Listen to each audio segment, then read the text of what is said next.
60, 61 personnes ont été remplies du Saint-Esprit. Le pasteur Achille était ce matin encore, ce matin là-bas, dans l'église du papa du frère Patrick et Somba, où il y a 4 personnes qui ont été remplies du Saint-Esprit.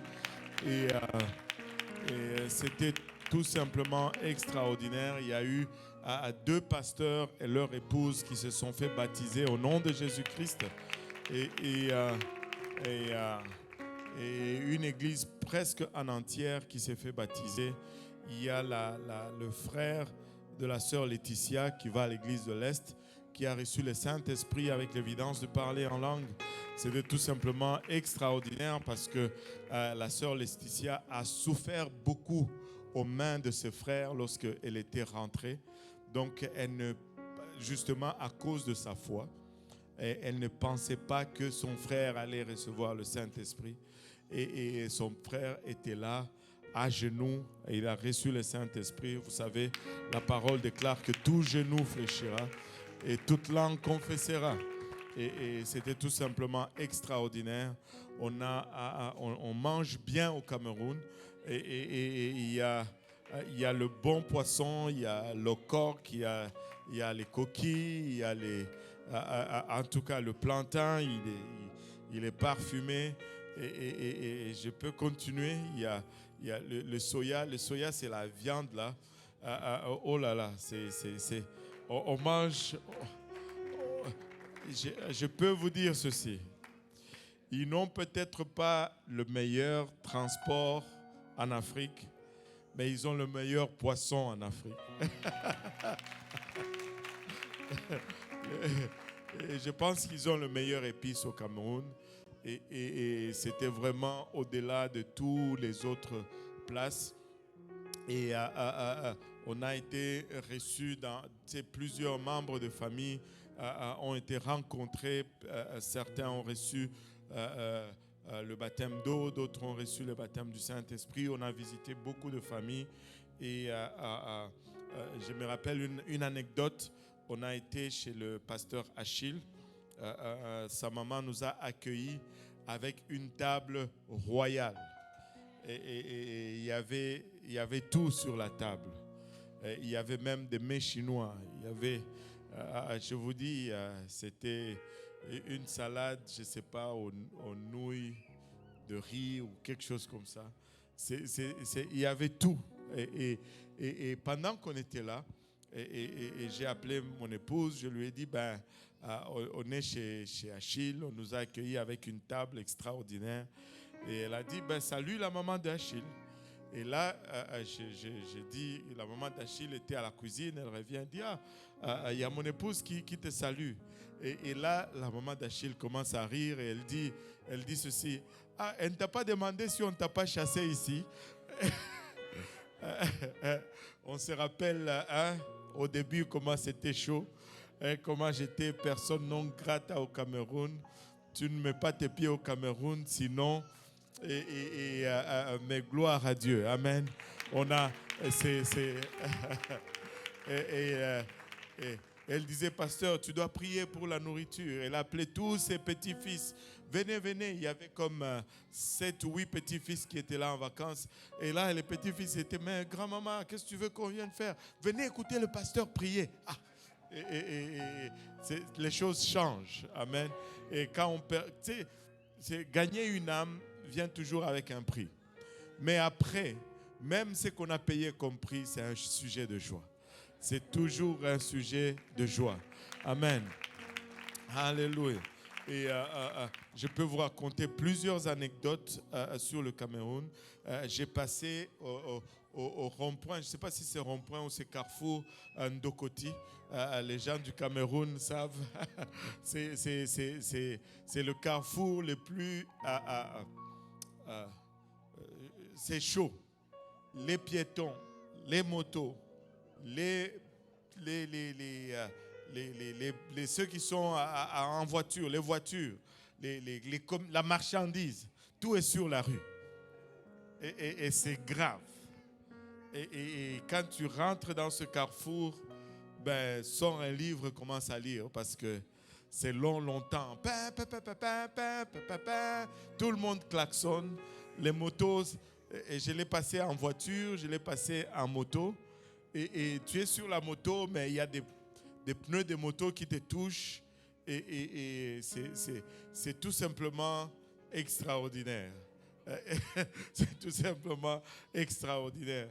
Et j'ai pris la moto au Cameroun. On était en retard. On devait ne pas être en retard au service. Et le frère Aurélien a pris une moto, moi aussi j'étais sur une. Et on se suivait là dans le trafic de Douala. Tu sais, quand j'ai regardé cela, j'ai vu toutes les mamans qui montaient sur les motos. Et tu sais, elle s'assoit là, elle ne tient à rien. Et elle est juste à l'aise comme ça dandine. Elle tourne. Et puis elle arrive, elle descend. J'ai dit, c'est facile, je vais monter aussi. Hein? J'ai failli tomber là. Ce n'est pas facile, ne vous trompez pas. Il faut avoir le tour. Le gars, il allait tellement vite, il y avait un dos d'âne. Là, il a essayé de freiner, il a essayé de contourner. En tout cas, les gros vieux Canadiens à l'arrière, les jambes sont allées. J'ai failli tomber. Et puis, finalement, il s'est arrêté. Et puis, il me demande, est-ce que je vous ai fait mal, le père? J'ai dit, non, le fils, tout va bien. On continue. Et c'était tout simplement, c'était plein d'anecdotes. Mais c'était extraordinaire de voir le Seigneur remplir le dernier service. Je veux juste donner ce petit témoignage et puis après, on va passer à la parole. Amen. Le dernier service, c'était tout simplement extraordinaire. On a prêché, le service était à 13h pour permettre à toutes les églises qu'ils avaient invitées de venir avec leurs pasteurs. Donc, il y avait une dizaine de pasteurs dans le service et beaucoup de gens. On a prêché le message de l'évangile. On n'a pas prêché autre chose. Et à la fin, l'appel à l'autel, je ne savais pas vraiment, je me demandais comment est-ce que je vais faire. Est-ce qu'on fait venir tout le monde en avant? Il y avait 3 qui étaient déjà partis à Yaoundé. On restait seulement à 3 à Douala. Mais je me suis senti juste de dire, est-ce qu'il y a quelqu'un qui veut faire un engagement aujourd'hui? Et quand j'ai dit, il y a quelqu'un qui veut faire un engagement, il y a juste un jeune qui s'est levé. Et là, je lui ai dit, viens. Il est venu et c'était lui et moi. Tout le reste de l'église était assis et tout le monde regardait.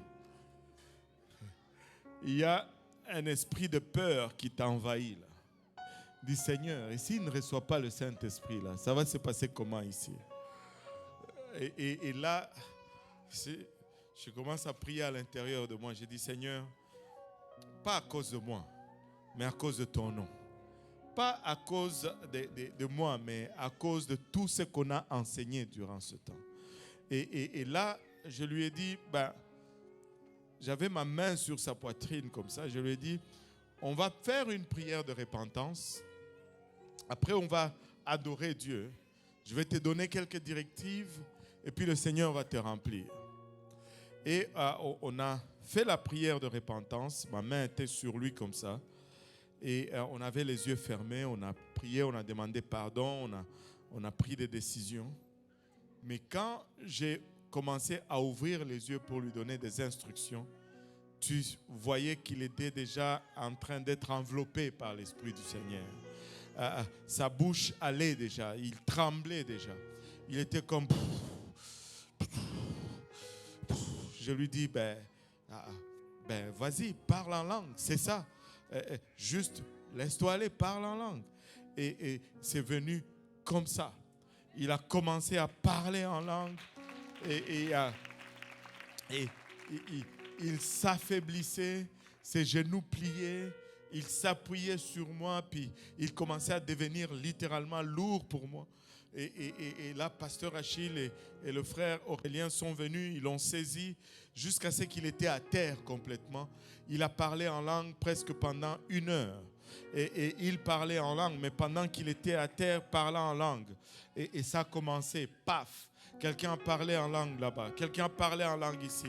Et toute la place a explosé comme le Saint-Esprit. Il y en avait qui étaient à terre, il y en a qui sortaient promptement des sièges de la chorale, qui venaient au milieu, qui explosaient en langue, qui tombaient en terre. Et on n'a pas pu compter combien, parce qu'on ne savait même pas qui l'avait et qui ne l'avait pas. Donc, ces jours-là, on n'a pas compté, on a laissé ça comme ça. Et Dieu seul a fait les comptes. Et c'était une démonstration extraordinaire. Et au Cameroun, et on chante. Hein. Au Cameroun, la louange, là, ce n'est pas vos 30 minutes ici. Là. Ils vont faire 1 heure.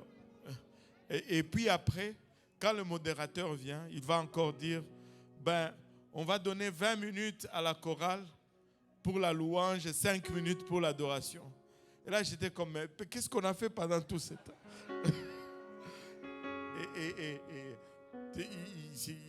Ils chantent pendant longtemps.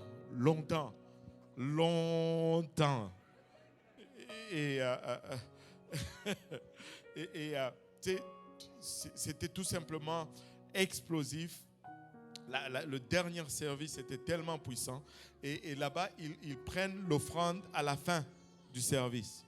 Et le monsieur qui devait prendre l'offrande, il a essayé au moins 2 fois.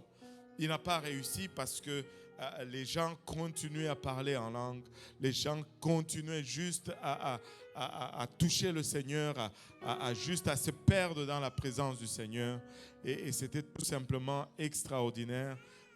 2 pasteurs ont été baptisés au nom de Jésus-Christ avec leurs épouses. Et dans une église, on a baptisé plus de la moitié de l'église au nom de Jésus-Christ pour le pardon de leurs péchés.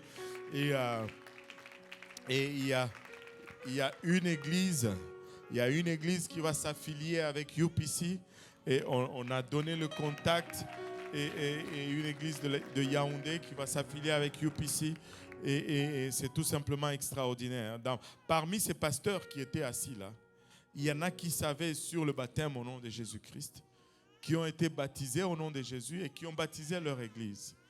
Et à la fin, le pasteur du frère Aurélien, chez qui on a travaillé, son épouse parlait avec un des pasteurs et lui disait, mais toi tu savais, pourquoi tu ne nous as jamais dit?